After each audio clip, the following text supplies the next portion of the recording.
बिस्मिल्लाहिर्रहमानिर्रहीम। अस्सलामु अलैकुम। उम्मीद करता हूँ आप खैरियत बाफियत से होंगे। आज जो हम लेक्चर डिस्कस करने जा रहे हैं वो सेल टैक्स रिटर्न के हवाले से है। आज के लेक्चर में हम देखेंगे कि अगर के हमारे पास ना हमारे पास सेल हो और ना ही हमारे पास परचेज हो, ठीक है, और ना ही हमारे पास कैरी फॉरवर्ड है, क्योंकि कैरी फॉरवर्ड हम अपनी सेल परचेज के साथ ऑलरेडी लेके खा चुके हैं, लेकिन स्टॉक एनेक्जर एफ के अंदर हमारे पास स्टॉक्स अभी भी अवेलेबल है। तो उसके लिए जो हम अपनी रिटर्न फाइल करेंगे वो कौन सी करेंगे, बेसिकली देखें, जो इनपुट और आउटपुट जिसको हम कैरी फॉरवर्ड कहते हैं वो सिनेरियो अलग है। एनेक्जर एफ में जो स्टॉक मेंटेन होता है वो अलग है। आपको पता होगा कि हमने प्रीवियस लेक्चर्स के अंदर इसमें काफी सारी डिटेल में बात की थी कि हम अगर कोई माल परचेज करते हैं और सेल करते हैं, या पहले परचेज करके जो सेल आउट करते हैं, और एनेक्जर एफ के अंदर जो हम वैल्यू मेंशन करते हैं वो हम अपने कॉस्ट की वैल्यू मेंशन करते हैं कि जितने का हमने माल अपना रॉ मटेरियल खरीदा हो। फर्ज करें कि हमने अपना रॉ मटेरियल 10 रुपए का खरीदा था और उसको हमने 12 रुपए का बेच दिया, तो हम एनेक्जर एफ के अंदर जो हमारी परचेज की वैल्यू 10 रुपए थी वही हम मेंशन करते थे। तो चले आज हम स्टार्ट करते हैं कि अगर कि हमारे पास ना परचेज हो और ना ही सेल हो और ना ही कैरी फॉरवर्ड हमारे पास कुछ आ रहा हो, तो फिर हम कौन सा रिटर्न फाइल करेंगे। तो चले स्टार्ट करते हैं अपने लेक्चर को। ये देखें, मैं ऑलरेडी आईआरएस के अंदर लॉगिन हूं और हमने क्या करना है, हमने आना है डिक्लेरेशन के ऊपर। डिक्लेरेशन के ऊपर आने के बाद हमने आना है नीचे और 26 sale tax return and federal excise return का हम अपना रिटर्न फाइल करेंगे। ये नील रिटर्न नहीं है। नील रिटर्न वो रिटर्न होता है जिसमें ना आपके पास स्टॉक हो, ना कैरी फॉरवर्ड हो, ना सेल परचेज नहीं होगी, बिल्कुल कुछ भी नहीं होगा, तो हम जाके हम अपना नील रिटर्न फाइल करेंगे। अदरवाइज हमने जो अपना रिटर्न फाइल करना है वो जो हम नॉर्मल रिटर्न फाइल करते हैं 26(1) sale tax and federal excise return, ये वाला हमने अपना रिटर्न फाइल करना है। इसको हम क्लिक कर देते हैं। यहाँ पे आते हैं, पीरियड सेलेक्ट करते हैं। हमने पहले पीरियड गलत सेलेक्ट कर लिया था, दोबारा पीरियड पे आके क्लिक करते हैं।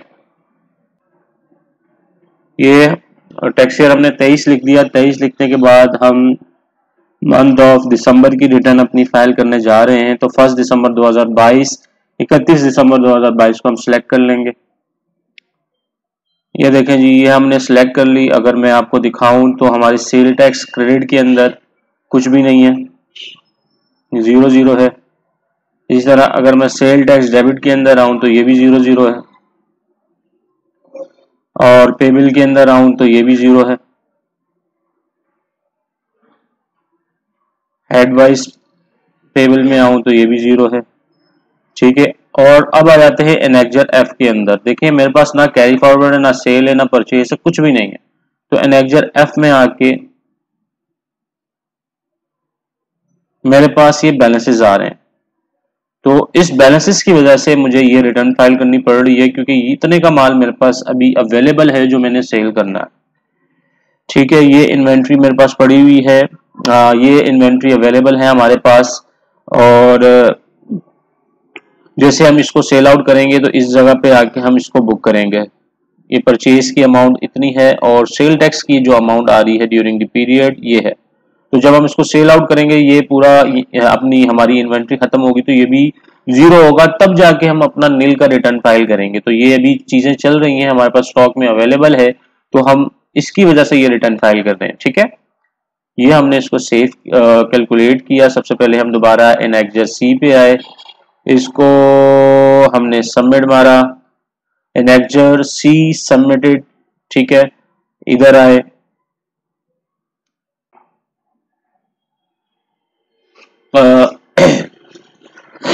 एनेक्जर जे पे आए और इसको भी सेव कर दिया हमने। और दोबारा है हम डेटा के ऊपर,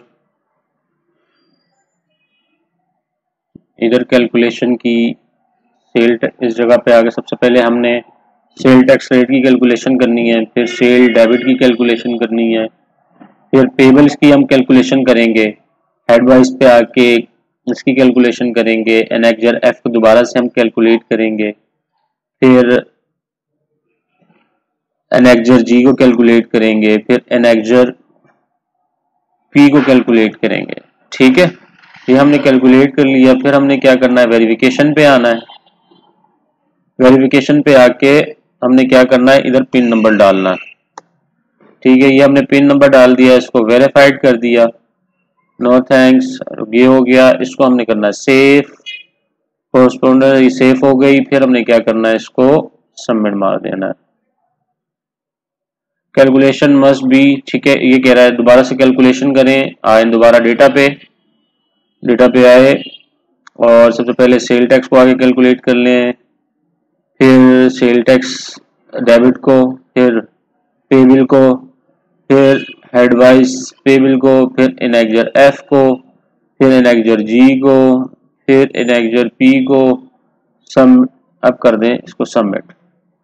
यह देखें जी हमारी ये रिटर्न सबमिट हो गई है। अब आए कंप्लीट टास्क पे दोबारा आए, इसके ऊपर आए और ये देखें टैक्स ईयर 23 1 दिसंबर से 31 दिसंबर वाला जो है ये हमारा रिटर्न था, ये हमने इसको सबमिट कर दिया। इसका हम ले लेते हैं प्रिंट आउट, इसको हम देख लेते हैं यूं, सेल कुछ भी नहीं था। ये देखें सिर्फ और सिर्फ इनेक्जर एफ की वजह से हमने इसको फाइल किया। ठीक है, अब ये फाइल हो गया इसको, और इसका भी प्रिंट ले लें, दोनों का प्रिंट अपने पास रख लें। हालांकि कुछ भी नहीं है इनेक्जर्स के अंदर, खाली है, लेकिन अपने पास रखना हमारे, इसको अपने पास रखना जरूरी है, तो इसको हम अपने पास रख लेते हैं। ठीक है जी, इस टॉपिक के हवाले से कोई भी आपकी क्वेश्चन या क्यूरी है तो आप मुझे कमेंट सेक्शन में पूछ सकते हैं। अपनी दुआओं में याद रखिएगा। अल्लाह हाफिज।